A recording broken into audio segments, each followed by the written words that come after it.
Baina zer egin une haietan, Lukasek asko baizekien hark bizitzaz bere ontzitik irten gabe. Esain ohi zuena zetorkidan burura. Gauzak okertzen hasten direnean, hoberena lo edo hilda dagoenarena egitea da. Beraz, nik ere estoldaren ertzean kilkil biltzea erabaki nuen. Gerta zitekeenari begira. Beno, esateko modu bat da. Ez bainekan ezertxo ere ikusterik. Bai, zerbait bai. Pipazorro zar bat utzik, 3 zigarrokin, Coca-Cola lata bat eta hartzintzar mutu batzuk. Nik ez nuen ezer ikusten, egia, baina norbaitek ni ikusi ninduen. Eta norbait horrek bizitza aldatuko zidan berriz ere. Klotilde Eskekoa.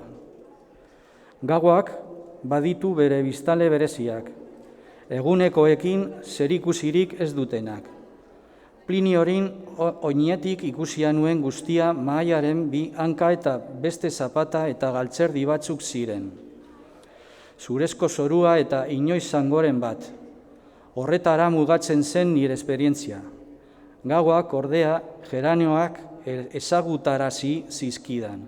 Ilargia, haizea, ingelesez egiten zuen arratoia, usnan zebiltzan katuak, tximista bezala pasatzen diren taxiak, ni ohartzen nintzen ura gauez gertatzen zenaren zati nimino bat besterik ez zela.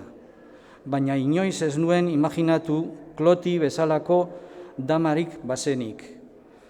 Lurrean altzor harrigarrien bila ibile hoi zirenak, alegia. Eta are gehiago esango dut. Sekula ez nuen pentsatu ni harentzat altzor interesgarri horietakoren bat izan nintekeni. Lurretik jaso eta adi-adi bea geratu zitzaidan eta.